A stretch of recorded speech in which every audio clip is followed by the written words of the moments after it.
What's up, guys? I want to take today to really inform some people on Bob Marley, because I think that the way that you guys remember him, or the way that you guys have heard about him, is probably inaccurate in terms of what he was really about.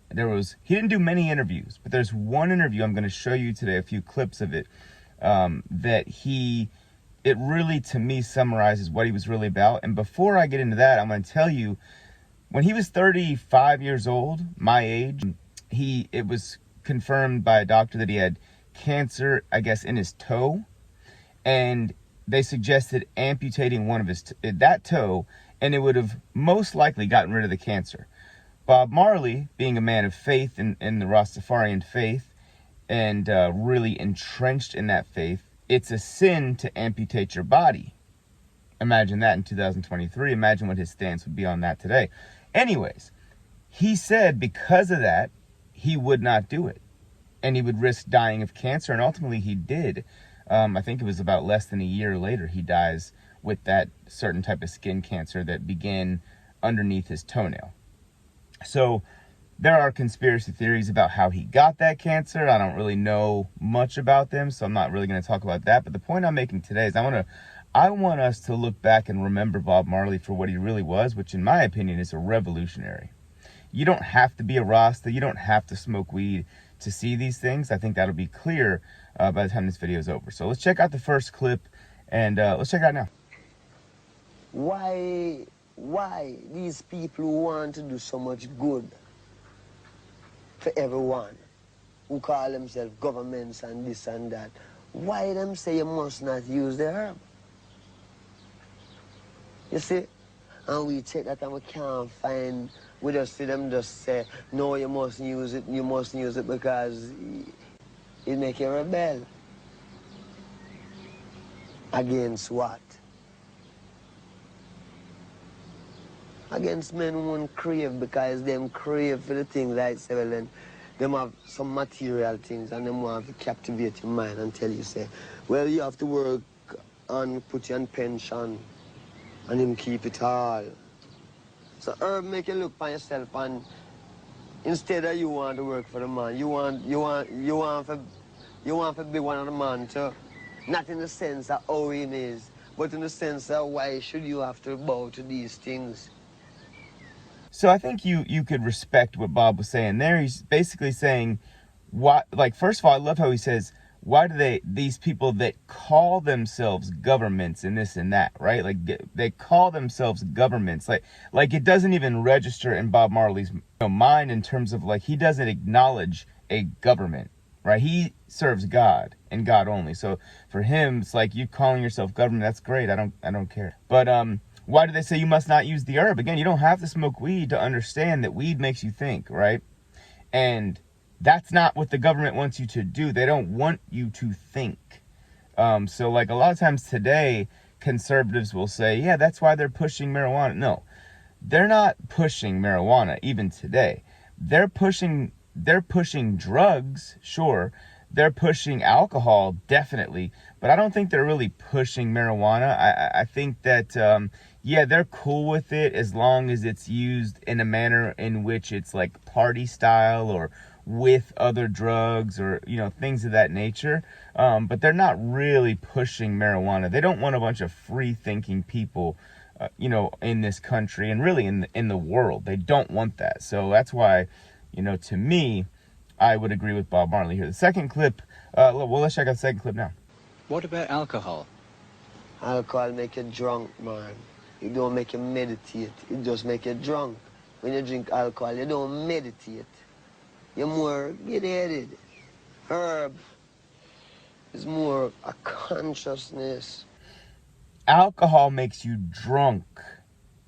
It makes you big-headed. Herb makes you think. Herb makes you look past that and think. Again, similar message in that one. But I love how he hates or hated alcohol, because if you really think about it, what an awful thing to consume. And I know we all do it every now and then. I had a few beers a few weeks ago watching the fights. I get it. But the point is, it's not in any way beneficial. And I see conservatives today, not to be picking on them, but I see conservatives today that will literally tell you weed culture is disgusting and marijuana is gross. And even Ron DeSantis, who I actually kind of like, said that, I don't like everything about him, but he seems competent for a government official. He said he hates the way weed smells or something like that, and that it's basically disgusting to him, something along those lines. Point is, those same conservatives, you'll catch them every now and then at least having a drink. And I don't smoke weed right now. All things on the table. I smoked weed from the time I was about 13 until I was like 24. I'll just speak for myself. I was never disrespectful because I was so high on weed. If anything, if I got too high on weed, I would just be really quiet and shy. You know what I mean? Because I was thinking.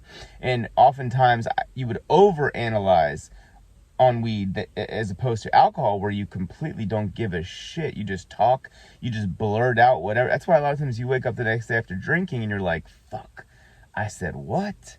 First of all, you don't even remember what you said. That's never the case on marijuana. Secondly, you wake up and you're like being told what you did and you're so embarrassed about it. You know, alcohol and weed, there's no comparison, just so we're clear. You were badly hurt once because of what seemed to be some sort of political type shooting in your home country, Jamaica. Do you see dabbling in politics a good idea for someone in your position? Well, is it dabbling politics? I don't know what that is. You see, stand up and talk for my rights. I know what that is. See? And I don't care who the guy is. Because my right is my right, like my life. You know, all I have is my life. That means if I can say, I don't want that or I don't want this. When I check it out, the biggest man was a baby one time. So I don't know where him get all of these big ideas, want to be rulers over people. To me, this one is the most meaningful in this video. And again, he doesn't do many interviews, but Bob Marley, let me give some backstory on this. He was shot at, and it was a political shooting. And and I guess he had some huge concert coming up in the not too distant future from the time where he was shot. People were like assuming he wasn't going to do the concert. And he was like, oh, not only am I still going to do the concert, it's going to be bigger than ever. And he made a new song. If you haven't heard it, it's called Iron Lion Zion, I believe. And he's talking about getting shot. And he's saying, I'm going to be iron like a lion. And what in Zion is, I believe, what Ross is called heaven. So essentially, he was saying, I'm iron, you can't shoot me. And it doesn't mean that he literally thought that. What that means, at least to me, is that the way he goes about it in terms of his faith, he means you can't hurt me if you shoot and kill me.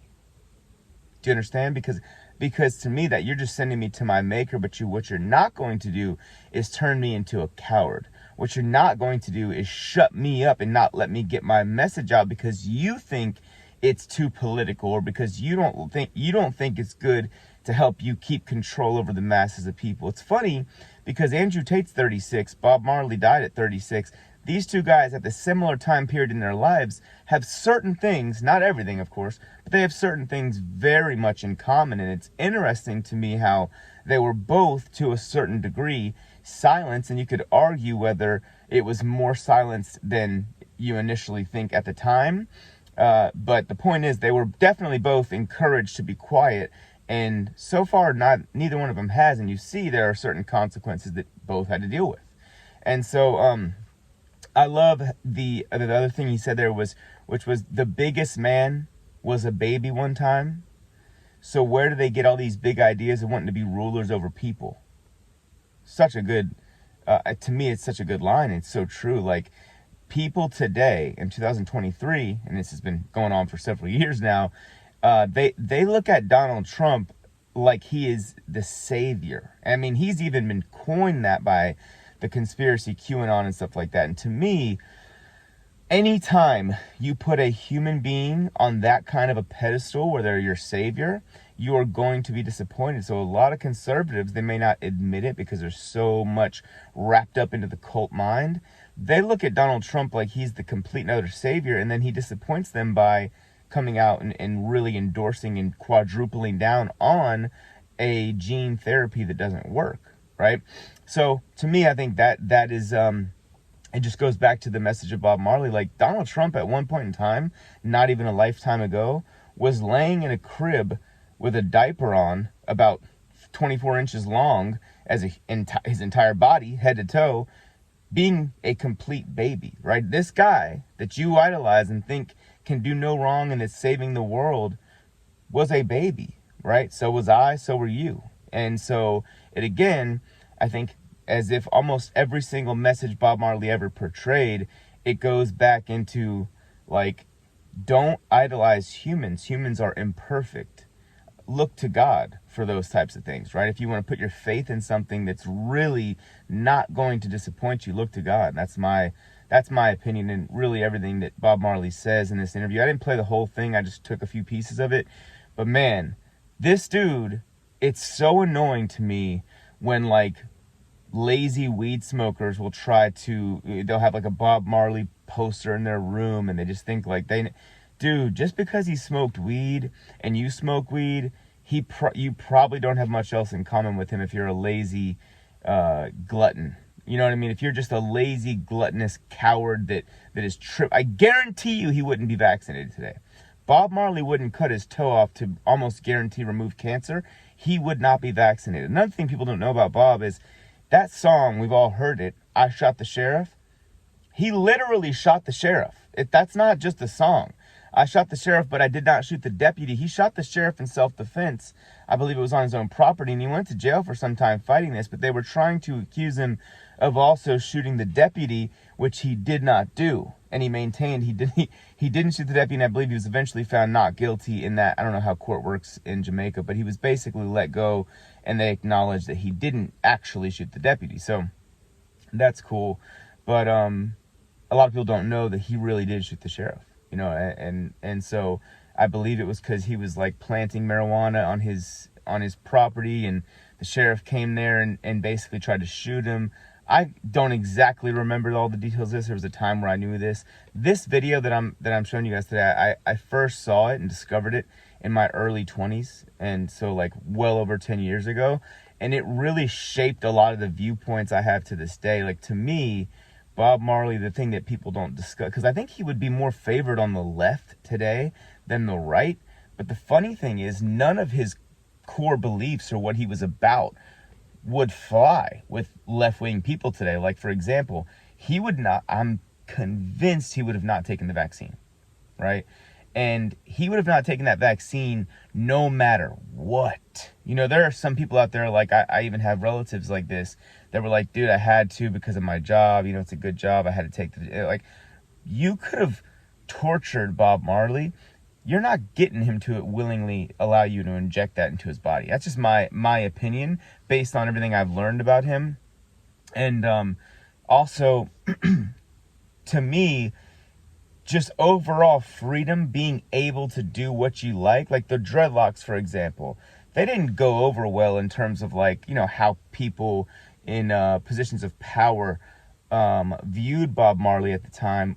But his point was, if I don't want to cut my hair, I will not cut my hair. This is my life. All I have is my life, right? It's my freedom, my life. You're not going to control me in my life in any way. And I love also, forgot to touch on, it makes you not weed, what he was talking about, weed, right? And this is not just weed. This is also just people with an open mind naturally, right? Or people with the mind of a winner, I would say. Naturally, people want to not be one of the man's too. People don't want to work for the man and do what the man says. People want to be one of them, as Bob says, be one of the man's too. But he says not in the sense of how he is, but in the sense of, why should I have to bow to these things? So again, to me, that is the ultimate freedom fighter. And that's what I view Bob Marley. That's what I think Bob Marley stood for. The ultimate freedom fighter, the ultimate rebel in the face of tyranny, the ultimate just individual, right? Like someone that had his belief system, trusted God above all else, could have gotten rid of cancer, said fuck that.